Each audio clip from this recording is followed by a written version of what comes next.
We've been talking all morning about protests around the country after the release of video showing Memphis police officers beating Tyre Nichols.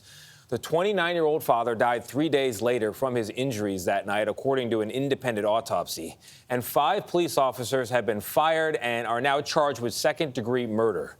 CBS News contributor Ibram X Kendi argues that anti-black racist ideas produce a total disregard for black life. His new book, How to Be a Young Anti-Racist, is meant to empower teen readers to do something about that by helping to create a more equitable world. He teamed up with Nic Stone to reimagine his bestseller, How to Be an Anti-Racist, for young adults. Ibram X Kendi is the founding director of the Boston University Center for Anti-Racist Research. And Nic Stone is the New York Times bestselling author of Dear Martin and Clean Getaway, and they join us first on CBS Mornings. Thank you both for being here. We do have to start with the very sad news, what we saw on Friday, and then the reaction over the weekend. Peaceful protest, but understandable anger. Ibram, you've called it a total war on black people. Explain that. Well, black people have among the lowest life expectancy in the United States. And you know what's one of the leading causes of death for young black men? Police violence. And so Is a leading cause? It's one of the leading causes of death for young black men, like Tyre Nichols. And so for me, I just want, for once, black people to live and racism to die. Nick, what was your reaction? As a mother, so I have 2 sons. How old are they? They're 6 and 10. And it's shocking still, which I'm honestly thankful for, because I do feel like there are a lot of people who are getting desensitized to things like this. So the fact that I was shocked, that I am angry and sad, I think is good.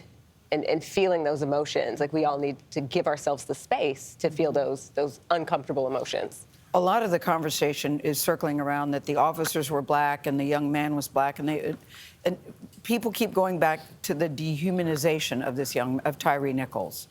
How do you explain that coming from other black men, or is that something that can be explained, Ibram?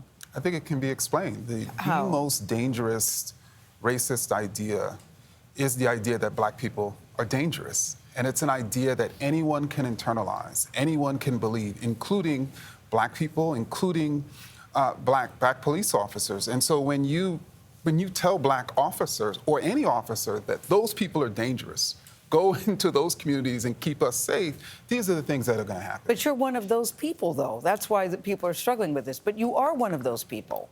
And I think that's the insidiousness of racist ideas. That's why it's so harmful. So talking about how to combat them and turning to the book, How to Be a Young Anti-Racist, Nick, I've always been curious how pairings happen on a book like this, right? How his work gets adapted and by whom. In this case, if I have this right, you DM'd him on Instagram. No, slid into the DMs. Slid I into love the that. DMs, Slid into the yes. DMs, yeah. Okay, so why do you want to do that? And then Ibram, like, how did it work? Why? Well, What did you say, number one? What did you say? Well, I asked flat out. I said, if you ever decide you want to do a young reader's edition of How to Be an Anti-Racist, like Stamped was done for Stamped from the beginning, consider me as a person who could adapt. It worked. Yeah, it did. You've got the credentials for it. I did it take you more than 2 seconds to say yes? It really didn't. I mean, Nic Stone, her best-selling work, her voice, her connection to young people. I wanted this book, the voice of this book, to be targeted to our youngest readers. And what was the story you both wanted to tell? Well, I wanted young people to be able to understand what they're experiencing. Young people are experiencing racism. They're trying to make sense of it. You have young white kids who are being targeted online by white supremacists. You have teens of color who are facing multiple instances, according to studies, of racist discrimination per day. They don't understand what's happening to them because nobody is explaining it to them, and no one's sharing with them how to change the world and how to be a young anti-racist does. And for you, Nick, the story you wanted to tell, I'm curious about the conversation, too, that you and your partner are having with your young sons. Yeah, the story I wanted to tell was the story that Ibram told in How to Be an Anti-Racist. It's his own story. It makes it very relatable. his willingness and his courage when it came to just admitting that he had racist ideas was very helpful to me as I was reading How to Be an Anti-Racist. And we had an event last night in Atlanta, and we had a teen moderator, and she was telling us how reading How to Be a Young Anti-Racist helped her to see racist ideas that she has, right? That's what we want young people to experience. We want them to be able to identify with the story and also see that they can change things.